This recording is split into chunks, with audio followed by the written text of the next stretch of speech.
totality of the circumstances, we can watch the video, but he says the exact same things and created a website. It says the same things, so you can watch him saying these things, and then what the sex sites say. And Your Honor, just to be clear, Judge Eggleston. Only one at a time. Oh, Judge. I know it's hard. Yes, yes. It's harder with twins, I don't. I have twin nephews and they finish each other's sentences all the time. I understand where you're coming from. Especially in a situation like this, but only one at a time. Judge Eggleston recused himself during the length of protective orders. He recused himself because of... Your Honor, I'm going to reject anything about the recusal. Motion in here, and I'm going to accept that on face value, recuse myself on previous hearings, and of course that was granted by the Supreme Court of Virginia. That's why I'm here. And I only brought it up again, Your Honor, because that's one of... Objection, Your Honor. That's one of the things that Mr. Gutenberger says in the video, is that he made Judge Eggleston recuse Your Honor, I'm going to himself. object to this video. I mean, it's hearsay. Where's the video? Okay, I'd be happy to play it. But the point is that the exact same language from this video and this website that Mr. Gutenberger made, as the hundreds of others posts that he's done about us, states always in these sex and dating sites that he's posted us on, always states something like Brittany Deane, Briana Your Honor, Deane, objection. It's hearsay. Objection. I will show it. May I approach then? Well, does Mr. Straw, has he seen these things? No, no, sir. Mr. Bell, if you would Okay. hand those to him. I mean, it's the whole issue at this stage, these social media posts. You all have not had any direct contact with him. Is there any phone calls from him? Your Honor, as has been presented to the court previously, Scott Gutenberger admitted in court that it was him who was posting all of these things about raping the Deane twins and... Your Honor, I'm going to object to that characterization. That's not the testimony that was given. I'd like to go ahead and then approach with this, and maybe Mr. Is it Straw? Yes, ma'am. Yeah. Yeah, Mr. Straw, see that, Mr. Bell?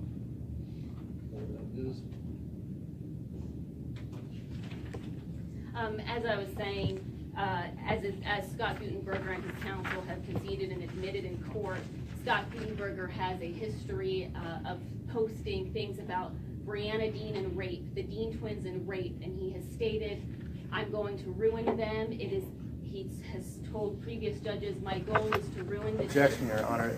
and to... Yeah, we do need to stick. It's What I want to stick to, well, is things that have happened in that, and obviously things happen. Yes, Your Honor, I understand. Only one of which resulted in a conviction also. So in the evidence that we have presented that is sitting there in Mr. Straw's hands, the latest date was December and January of this year, where new things have gone up, but they're identical. There are names and images are all over these sex sites, these pornographic sites, and they call us by name, they give our location, and they say the identical things that Scott Gutenberger stated in court he was going to try and make happen. The sex sites, it states Brittany and Briana Deane lie in Amherst Court, along with Stephen Nate, who was our one witness in Amherst Court, along with our father, who was also protected in the protective orders. It will say they lied in Amherst Court, similar things like that. And then when you click on it, it takes you to a site, or sites, multiple sites, that state things like, find a woman in Virginia, and excuse the language, Your Honor, but these women don't want to date, they want a quick fuck, they're looking for some fun, pick a, and it takes you to pornography, nude women, Brittany and Briana Deane, our names on it. He's released our contact information before. He even went as far as to create a website where he posted text proudly between him, and we don't know everyone he's working with, between himself and people who were our neighbors, and giving him a play-by-play of our actions. And so he very well continues to stalk us, knows our whereabouts, and the obsession is absolutely terrifying. And Your Honor, the last thing I wanted to make clear, we mentioned before about the video of Scott Gutenberger, and we've got the link and image there in Mr. Straw's hand. But our point, Your Honor, was to say that Judge Eggleston recused himself after seeing this video. It would not be fair of the court to say, we know it's Scott Gutenberger when it's to protect the judge, but we're going to say the victims have to prove that it's him. Hope They've that already makes decided sense. that it's him. Sounds like the court had already decided that that was him. So in previous open court testimony, Mr. Gutenberger admitted it was himself.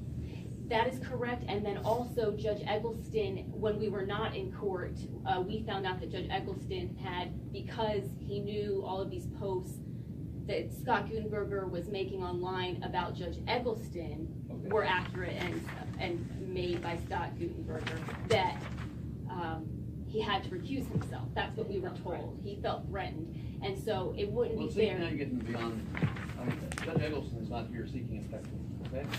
He needs to be concerned about it. He is accomplished. Oh, yes, Your Honor, I understand that totally. My only point in saying that, Your Honor. Well, I don't know which point, your point is to prejudice. No, Your Honor. The defendant, I mean, the respondent, and of course, what I'm most concerned about is what has he done directly with respect to Briana and Brittany Deane. And so we have presented evidence that shows in the last couple of months things he's done, but I want to go back to, Your Honor, the main point is that statute 18.2-60.4 says, upon conviction, the court shall, in addition to the sentence. That's why we're conducting this again. Yes. Or allowing him to stay. I don't know that we are required to even go into evidence, although we're happy to do that and have Well, the done only so. problem is that the judge did not handle that case, did not issue a prep order, apparently, for some reason, not a lot. But anyway, maybe one way to approach it would have been to go back and ask that be reopened in circuit court before that happened, but that wasn't done. Your Honor, we've tried and have documented that in writing in our file, that we have attempted. But the key thing is, we're still within the 2-year limit for the original 2016 protective order, and that's why we're simply, it matters not whether a protective order is issued by a judge of circuit court, or a judge of general district court, or judge of our court. All our court orders can remain in effect until they expire. So this one's still on, that's why we're here. Now, Mr. Straw, you've seen Deane twins linked to that is. You have a host of objections, Your Honor. I mean, hearsay, foundation, well, the admissibility for lack of a foundation. I do see Scott Gutenberger's face on the very last page. Okay. Doesn't appear to have anything to do with the Deane twins. It looks like it's, well, let the court read for itself. All right, except for the extra little note on there, but. And in the alternative, Your Honor, it's not contact, but I digress. I'm not saying that it's authenticated to begin with. Certainly it. The opposing counsel stated Your Honor, I that. wasn't finished making my argument. Yeah, so let me finish there. Again, it's the authentication of the documents. I don't know where they came from. It looks like there's a website address at the top. Certainly looks like it was printed offline. There's a host of images that are attached that I can't see what they are. But namely, They're there's in the no back, Your Honor. I printed them bigger in the back. there's no authentication to the documents. I don't know where they came from. It certainly does have their name, and it looks like it's linked to some type of porn site or search engine or something of that sort.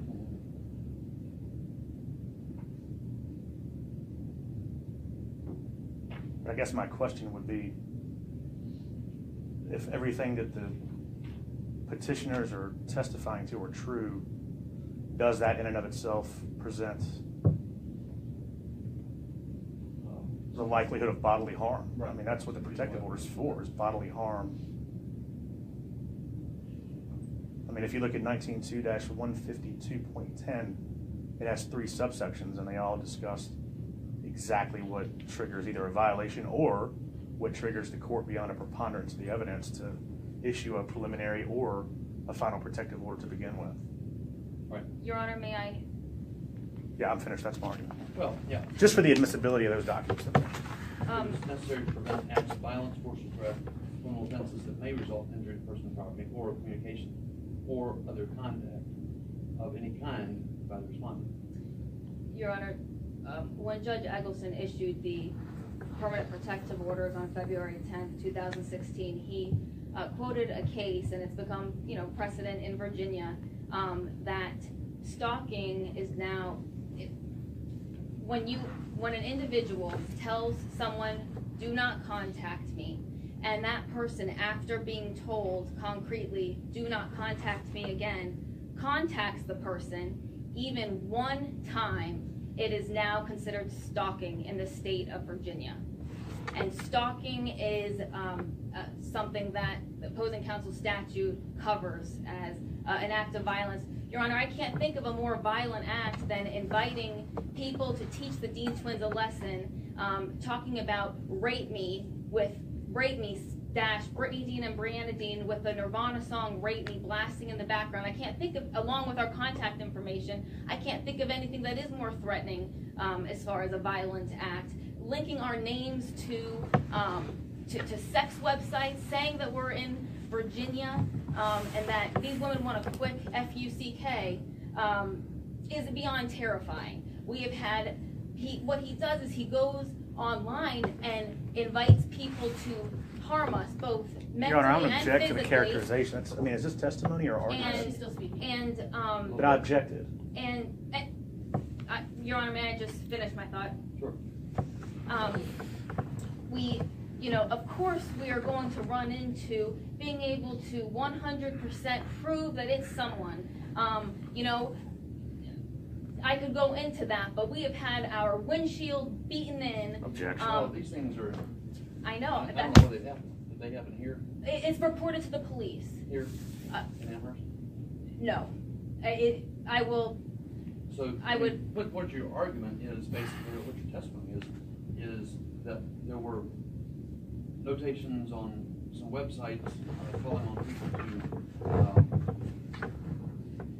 essentially teach you a lesson or whatever the exact words were, and as a result of that, acts of violence did occur. Your allegation is that acts of violence occurred because of what was written on the website. I hope they get what's coming to them, things like that. When was that? That was Multiple times. It's just so many times. Did any of that give rise to the conviction? No, sir. That's actually incorrect. He was convicted on some social media issues. Your Honor, that's incorrect. He was charged. Maybe I'll just go through Your Honor, he was charge. convicted of waving and saying, "I'll see you guys later" outside here on these steps. Okay. And I guess I'll use that as an example. That's still one contact that's happened while these current protective orders have been in place. He was convicted of contacting us in violation of the protective orders on July 26, 2017. When he says, "I'll see you later," he makes sure he sees us later, whether it's online or in person. And the protective orders specifically prohibit him from posting on social media, online about us for very specific reasons. Only a drop in the bucket of what we just went over. Your Honor, we ask that we are dealing with an obsession here. We have come time and time again to the court, for some help and protection. Please renew the protective orders and impose the law that should have been imposed anyway under 18.2, 60.4. He's so desperate, it seems, to not have you impose this because in a few days when these current ones expire, the hell is going to start up even worse again. Well, that's always the risk you run when a protective order expires. I mean, ultimately, they may not be renewed, and at a certain point, they actually do expire. Somebody might serve jail time for violation of a protective order, and I assume, was there any jail time imposed? It was 2 weeks, Your Honor. Yeah. Actually, that's incorrect. I would say, is there nothing anybody says here that's correct? Your Honor, he got a 30-day sentence. But he Where's the served. sentencing order? It was I think a 40-day sentence, wasn't it? It was misdemeanor time, so it was half of the So you sentence. got half that. Well, it was a year, but then it was suspended. Your Honor, it was jail time in answer to your original question. There was jail time served, whether it was 10 seconds or 10 days or much more. But the bottom line is, my point is, at some point, every jail sentence does come to an end. So, I mean, there's nothing any court can do in some ways to, I guess, you know, you're not, well, there are things that can be done that involve life sentences and other things, not for violation of protective order. But if there are other associated issues that happen, crimes of violence, things like that, or homicides, I mean, obviously there's things that can trigger much more serious sentences. But most people eventually come out of jail. So my point is that no court can guarantee a sublime universe just because an order is entered, but certainly the court can enter an order. Now, the point is, there was a conviction in circuit court sometime while this 2-year protective order was in place. Yes, sir. And there.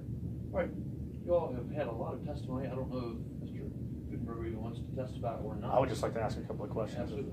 This will be cross-examination then, based upon the testimony that has been heard from both Brittany and Briana.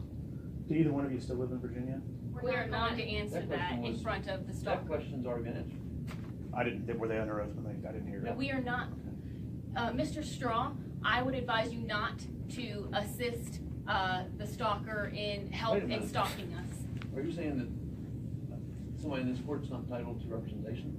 No, Your Honor. All right, good. There has been a concern brought up before that he is being helped by the magistrate and his own counsel to find where we live and continue the stalking. We have had to move. The stalking was so bad that we have had to move. We do not want to say where. We assume he may not already know. In case he doesn't, Right. so the question was asked. please don't and ask us I recall that. you were under oath this morning when I asked you if you still lived in Virginia, and that was, of course, and if you weren't, you're under oath now when you're answering and say that you do not live in Commonwealth of Virginia. Well, what may I tell you without you No, saying in front I of? don't need to know. Okay. All I need to know is whether you, but I don't really need to know that. Yeah, I don't care where they live. They don't live in Virginia. We've Okay. established that. Other than Did you just say that we don't live in Virginia? Was that your statement, though? It's not making a statement, he's asking questions, okay? Okay. He's not under oath, he's not a witness. But you all said you don't live in Virginia. No, Your Honor, we that's did not actually say not that. what we You said. don't? We said we did not feel We said- comfortable answering Okay. in front of the stalker. Well, for reasons of establishing jurisdiction, I think the question was asked whether you lived in Amherst County, and most certainly the answer to that at least was no. Right? Or do you? We would be happy, Your Can we Honor, But to I think I tell you ruled in on it, chambers. notwithstanding whether you live in Amherst County or not. You know, people can get in, well, you know, for instance, in Harrisburg, JMU students come there from Long Island and San Francisco, and problems arise while they're in Harrisburg as students. Or people come to Massanutten for a weekend there, and they get in a big brouhaha, and protective orders issued, and then they come back to court later on to see what's happened. But bottom line is, wherever they live really does not become the operative issue. The question becomes, what is the jurisdiction where the incident occurred? And in this case, the violation of a protective order. then you would be proper where the violation would have occurred. Yes, sir. And that's what I was getting at, is if at any time in the last, Well, there was waving outside on the front porch. sure, yes, sir, but I'm not, We'll see you later. we're past that. He was We are convicted of sort that. But, you know, there are things here that can be, and they always are in protective orders. Words spoken, gestures, even Facebook postings and stuff that goes on social media that can be taken various ways. And, you know, maybe it's harmless to wave at somebody and say, well, I'll see you later, but when you're under a protective order, I don't know that anything's harmless, right? I'm not arguing that he was convicted of that. He was convicted of that. And it was because of that. Yes, sir. That was the sole, Face waving. that was the sole reason for his conviction. There were other charges that included posts on social media. Right. Those were dismissed because the judge read the language of the protective order upstairs and basically said, I don't find that Judge Eggleston meant to write, you can't post anything at all, restricting free speech 100%. He found that what he meant to write was that you can't post anything that's directed to be a contact toward the petitioners. Sure. Well, So those were dismissed. But, Your Honor, I'm not arguing the violation. That ship has sailed, and Judge Garrett upstairs did and not. it didn't say, oh, it was a protective order being extended. But it was not extended upstairs. When it says upon conviction. And maybe, you know, again, conjecture, maybe he said, well, the protective order's still in place if I touch it. Well, he had the option to extend it for a period of up to 2 years, Up to so 2 years. he could have extended it for 1 minute had he chosen to. That's right, that's right, it didn't have to be 2 years. But in any event, the gravamen of my question for the Yes, that's you. petitioners while they were under oath was for the court to determine whether or not venue's proper, Right. whether or not personal jurisdiction is proper. The order is still in place, so it can be extended. But if nothing has happened that would give rise beyond a preponderance of the evidence that bodily injury, imminent death, then I just don't see it. That's what the question was going towards. So my only other question for these petitioners, and I'll be quiet, sit down, is other than when you have been in court in this building or outside the grounds of this court, have you seen Scott Gutenberger in the last 2 years? We have wondered twice if we have, as far as physically seeing him, times that were not when he was in court. Well, the answer is either yes or no. Have you seen him in the last 2 years? No, that's not the answer. The Other answer than- is what is the truth, and I'm telling you that there have been 2 concrete times, which is why I said I believe he knows where we live. We have talked with the police. That was not determined 100%. Where did you see him? I don't want to, it goes back to the same issue that we saw him where we live. Have you spoken to him on the telephone in the last 2 years? I believe I have received many phone calls from him. I cannot prove beyond the totality of circumstances that I have hundreds of calls from him. We get calls all the time when someone hangs up. And we have been contacted online from on a Twitter account that Scott Gutenberger has admitted in court as to being an account that he created and shares with a few other people who. Is that since we were last in court? Excuse me. Yes. Is that did you go to the magistrate in Amherst County about that? Oh, everything's been turned over to Captain Greiser and Andrew Childress, who we understand Andrew Childress is. Okay. I don't have any other questions, Your Honor. All right. At this stage, then, you all have presented the verbal testimony under oath, and it's going to be your turn if you wish to call. I have one question for my client, Your Honor. Okay.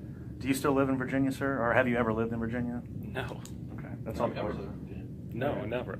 I'm a resident and have been. Sir, just of please just Colorado. answer the questions I'm asking you, okay? Sure. Have you ever lived in Virginia? No. Do you live in Virginia now? No. That's all the questions I have. Well, no, I do have one more question. When this order was entered in February of 2016, where did you live then? Colorado. That's all the questions I have. Your Honor, that's not his testimony to the judge the last time we were in court on July 26th. He stated something on recording that is not the case, but who knows what the truth is. He's nomadic on purpose. He stated that he had moved to Florida and then New York City for a new job the last time he was in court. So now he's saying Your Honor, I Colorado. object if there's no foundation for that statement. It was in court. You're certainly, well, I'm not going to tell the judge how to do it, but you can ask my client a question if you'd like to ask him a question. Yeah, he is subject to cross-examination. With us being the victims of a stalker, I didn't know, but if you're saying That would be contact, but Well, we're in court, and I think this is the most protected place. Well, there's one more protected place. You've been there, but as far yes, you're entitled to cross-examination. Mr. Gutenberger, did you state on July 26th, 2017, last time that we were in court, that you had moved from Colorado? No, I did not. Did you state? The question is, where do you, Scott Gutenberger, live now? Colorado. What is your address? I'm not going to give that to my stalkers. All right, this is not Judge Judy. So if a question's asked, it's going to be up to me to determine whether you have to give your address. You're going to have to be served, if there's an extension of the protective order, you have to be served with it. But you don't necessarily, I guess they do need that though for criminal history purposes. I live in Denver. The question was his address, Your Honor. I think the courts have my address. They were able to contact me to bring me We're here. talking about counsel here. If there is an extension of the protective order, then you would have to give that to the sheriff who serves that on you, so that there's some kind of follow-up here and go properly in your criminal history instead of somebody else's. The only an issue of identity would be the only reason for that. I don't necessarily need to have it today. And I think you're telling me you're in Denver. Correct. May I ask my next question, Your Honor? All right. Mr. Gutenberger, did you state last time we were in court on July 26, 2017, that you had moved from Colorado to Florida? No, my father lives in Yes or Florida. no? Just yes or no? No. You did not. Did you state last time we were in court on July 26, 2017, that you were about to move to New York for a new job? No. Your Honor, I guess I would let Scott Gutenberger, did you state in court previously that you own the Twitter page, the Fake Dean Twins? Your Honor, that exceeds the scope of my direct. It does exceed the scope of direct examination. With respect to that, I won't go that. And then the last question then, Scott Gutenberger, have you posted anything about or Objection, Your pertaining Honor. to Brittany and Scope in the, of direct examination. did you say, I need to stop, Your Honor? Yes. That's what I said. So, Your Honor, I would just like to say that constantly stating, what opposing counsel, Mr. Gutenberger, does every time we're in court is state as a reason why you shouldn't grant us the protection that we're asking for is because he's not in Virginia or he's moved from that address, and whatever the story changes, no matter what they think is going to help their case. He's lied in court. We can produce that recording, I'm sure, about his whereabouts. We don't, the opposing counsel doesn't, I'm sorry? Is there a court transcript? That would be our question to you. What We is don't the know. report?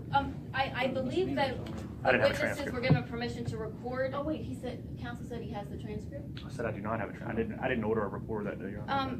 Opposing counsel, at least multiple times has asked to record, and so I believe opposing counsel does have that recording, which Well, will. wait a minute, he's saying he doesn't as an officer of the court. He's advised, and none of those stages were you court appointed, right? I've been retained, but I've never ordered a court reporter, Your Honor. Right. And if you're a retained counsel, then you would have to specifically do it. The court's not going to order it under the same statute that would allow for a court appointed attorney at the state expense.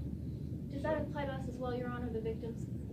I'm asking a genuine question. I'm Yes, not if being. you needed to get well, number one, there would have to be a court reporter there to begin with. But there's nothing of record to go back and prepare a transcript. But if we have a recording, would that be helpful to you? If there was a recording made, But I and guess, with the judge's permission in a misdemeanor case, yes.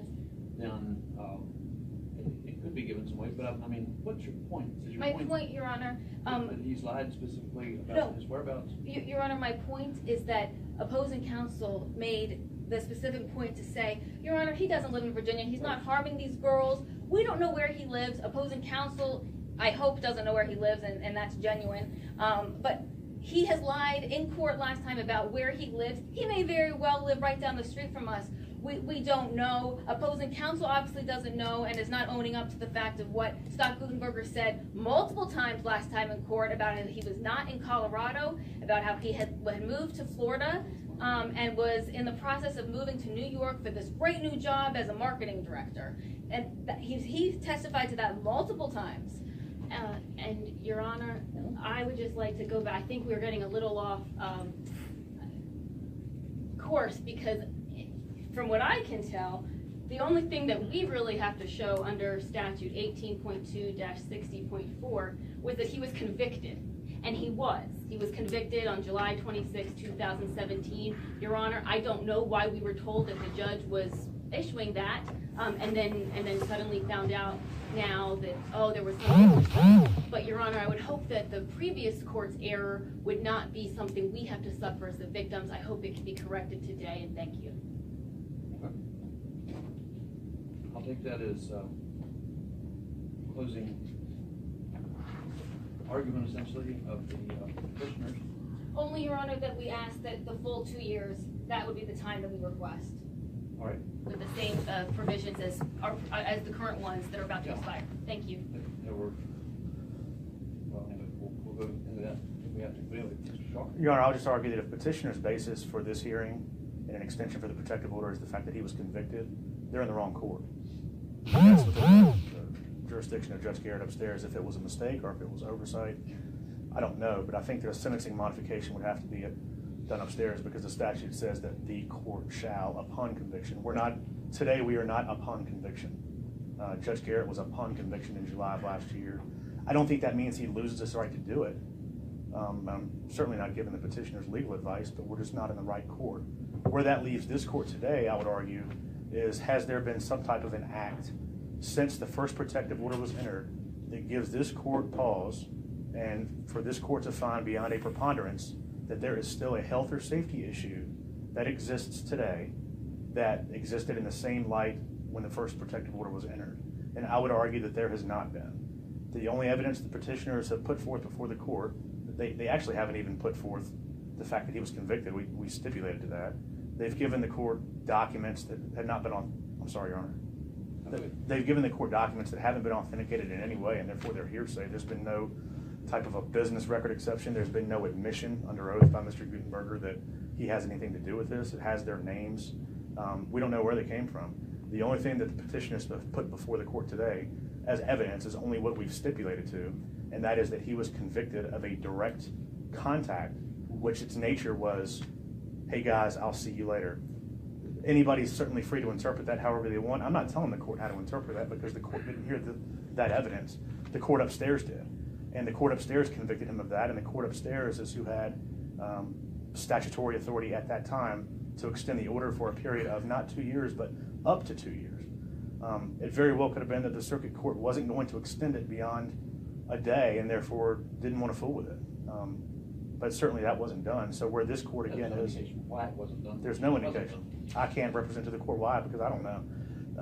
But where this court is today is, Judge Garrett down to ask him either. he's not here. But there's certainly nothing before the court today that I've heard that gives rise to a preponderant standard of health and safety. Whether there is or not is irrelevant. There's been no evidence to that effect today. The court has the discretion to extend it for the additional 2 years. But even the statute itself doesn't even go into what the burden is. I assume that the statutory construction of the General Assembly would be the hearing the court can extend, but I'm assuming that it would be the same factors as what gave rise to put the first one in place to begin with, which is health and safety. That's subsection B of 19.152.10. What the petitioners are quoting in terms of the 18.260.4, that's the conviction statute and what the circuit court could have and should have done at that time, which is not even relevant today to today's proceeding. It's how does this court feel the threat continues to exist? And Your Honor, there's been no evidence of a continued threat. There's been no authenticated evidence of a continued threat. There's been no testimony on my client's part of a continued threat. And we don't know where the petitioners live, but they certainly have testified that they don't live in Virginia. That's false. I think The court has stipulated, or the court has found. At least in Amherst County, Virginia. At least in Amherst County. And which I'm is, not even sure they've testified that day. but that's for venue. They were very concerned about their safety and him having any inkling as to where they live. One way that people can be contacted without, wherever they live, or can be indirectly contacted, is by social media.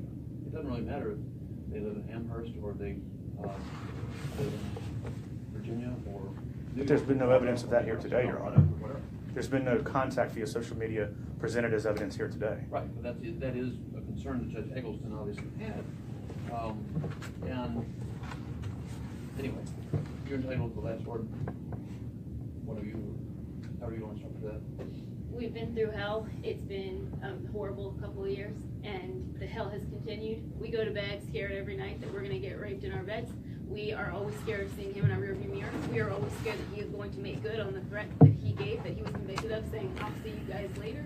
My twin sister and I have been through enough. The current ones expire in a few days. We have asked the court to renew them so that we are not subjected to even more hell that we know will begin.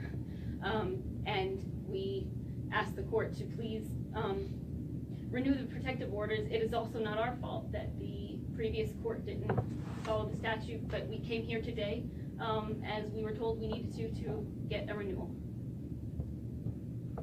All right, well, whatever happened in circuit court again is relevant only to the extent that I guess it did involve direct contact of both of the petitioners by the respondent, as I understand the testimony, ALC later, whatever it was. And one piece of the protective order that was entered in February of 2016 that seems to be abundantly clear. The court orders that the respondent shall have no contact of any kind with the petitioner. It's a broad language. But it's designed, and certainly Mr. Straw, I'm sure your client understands, if you run into them at the local Walmart, that's not the place to extend friendly greetings, because I think it's very, very clear that these respondents these petitioners want nothing to do with you. Nothing. No contact, no friendly wave, oh hi. No any other form of greeting with a wave or a finger or whatever it happens to be. And I don't know. I wasn't there. I didn't even hear the case in circuit court. But obviously, you admitted, or I think at least were convicted of having contact directly with them right here in front of the court. And you know, a piece of that really concerns me, because when protective orders are issued, you at least want somebody to get away from the courthouse before they violate it, if there's going to have to be a violation because of some weird reason. And this happened right on the steps of the courthouse. So I don't really know that I need to dig too deeply into a whole lot of other things, posting on websites, things that you may not have even posted, or maybe some third party had something to do with posting. These folks don't want to see you in their rearview mirror. If you're driving on Route 66, interstate, or the other one, out in the west someplace, the Las Vegas part of it. But anyway, if you happen to see them, then it's not up to them to avoid you. You know, that's not the burden. And these protective orders are not issued lightly. But violations of them can't be ignored either. Now, that's the violation part of it, of course, was already dealt with in terms of whether there was a conviction for violation of a protective order, and of course there was. And jail time was served, so there was a penalty. And I don't know if, you know,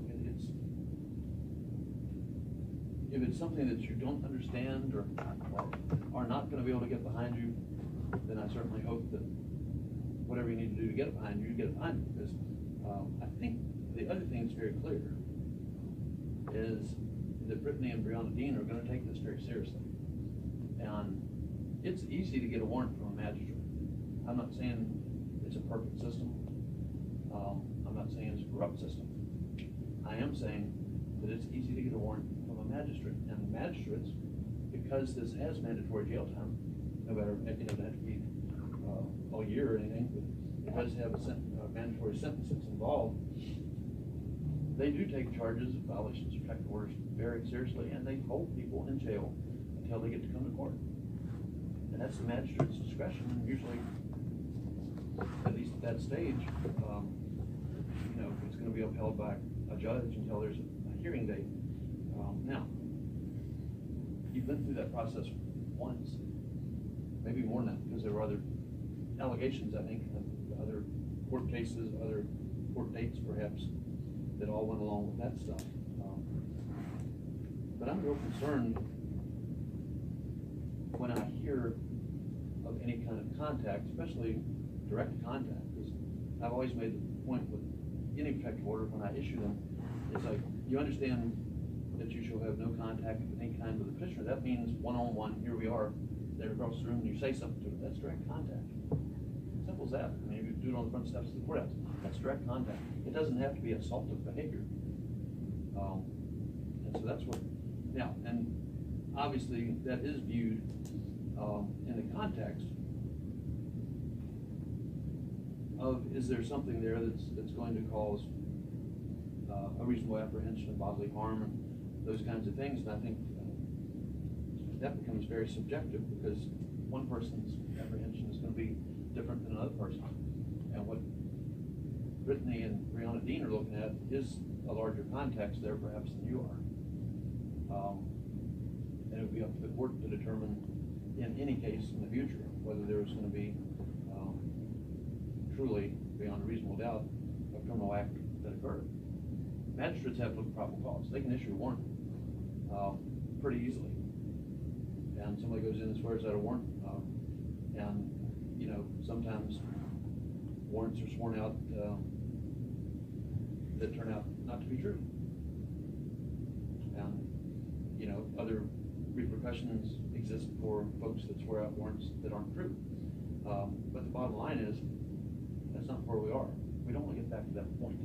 I don't want them to have to get back to that point. I really don't want you to have to get back to that point. I want this thing to move on somehow, so that everybody can get on with life. If you go to Colorado or Kalamazoo, I don't care. You know, just on from a legal standpoint, what I do care about is that you have no contact with Briana and Brittany Deane. I don't know what the problem is there. If there is an obsession, as they feel, that's not really the standard I have to hold. You know, I'm not accusing you of being an obsessor or a stalker. I'm just determining whether to extend the protective order. Did I mention the fact that the circuit court order, the sentencing order, did provide for no contact? Good. Well, that's a good point. I mean, I don't know if that renders the preliminary protective order or protective order. What I think it does do, and what I'm going to do, is try to keep this in some sense of perspective, and I don't know if it's fair to do that or not. I'm going to extend the protective order for 1 year. I don't think it needs to be extended 2 more years at this stage. There are other orders in place as far as the circuit court, and I do look at it from the standpoint that what happened has been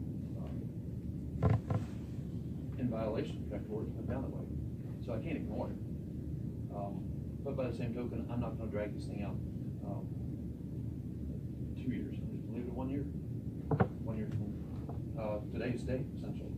And the way I'm going to word it, and I'm going to go back here and try to artfully work this out, because I know Judge Eggleston tried to, and his language was found to be overbroad, clear or something. But I'm going to check on there that